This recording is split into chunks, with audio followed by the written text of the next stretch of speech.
Welcome to Bharat kitchen. ఈ రోజు recipe రాగి పిండితో ఎగ్ దోశ వేసుకుందాం. ఇందులో 2 స్పూన్లు రాగి పిండి వేసుకుందాం. 2 స్పూన్లు రాగి పిండి వేస్తున్నాను. అలాగే కొద్దిగా పసుపు, చిటికెడు పసుపు, చిటికెడు కారం, జీలకర్ర పొడి,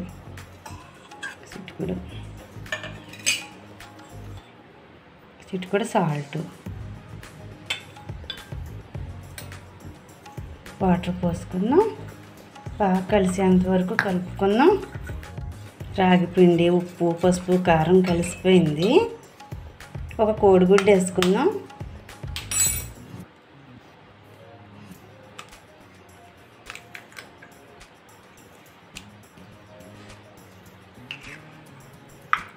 ఈ గుడ్డు అంతా కలిసే వరకు కలుపుకుందాం. రాగి పిండిలో కోడిగుడ్డు బాగా కలిసింది. పక్కన పెట్టుకుందాం. ఇంకా చిటికెడు పసుపు, చిటికెడు కారం ఉంది కదా, 2 కలిపేసుకుందాం. ఒక చిటికెడు సాల్ట్, కొంచెం వాటర్ పోసుకొని కలుపుకుందాం.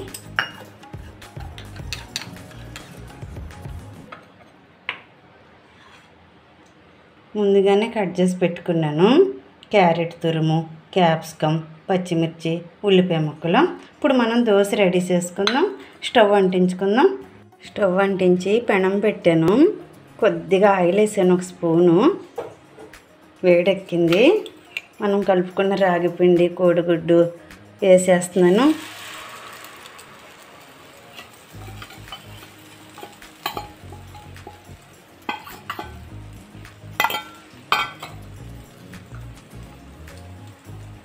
అలాగే కట్ చేసి పెట్టుకున్న ఉల్లిపాయ ముక్కలు, క్యారెట్ తురుము,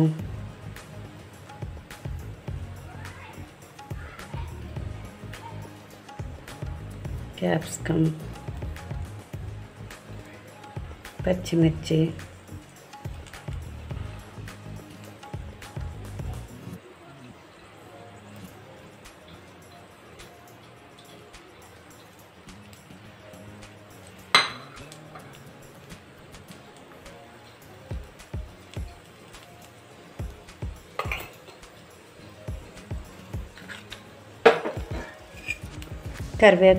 కరివేపాకు పొడి, జీలకర్ర పొడి.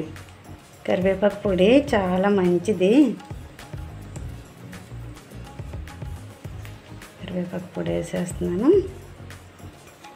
అలాగే జీలకర్ర పొడి కూడా చల్లుకుందాం.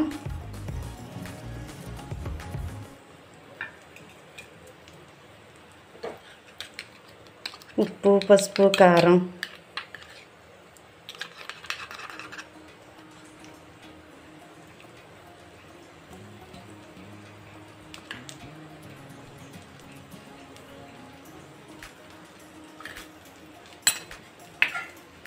ప్లేట్ మూతేసుకుందాం. ఒక 5 నిమిషాలు. కాలిపోయిందేమో చూసుకుందాం. కాలిపోయింది.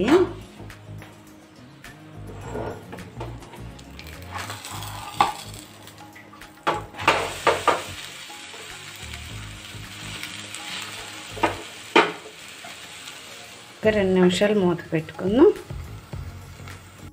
కాలిపోయిందేమో చూసుకుందాం. కాలిపోయింది. స్టవ్ ఆపేసుకుని ప్లేట్లో వేసేసుకుందాం. రాగి పిండితో ఎగ్ దోశ రెడీ అయిపోయింది. ఈ దోశ మన ఇంట్లో పని ఎక్కువ ఉన్నప్పుడు చాలా ఈజీగా చేసేసుకోవచ్చు. ఈ దోశ తింటే సాయంత్రం వరకు ఎనర్జీ అలాగే ఉంటుంది.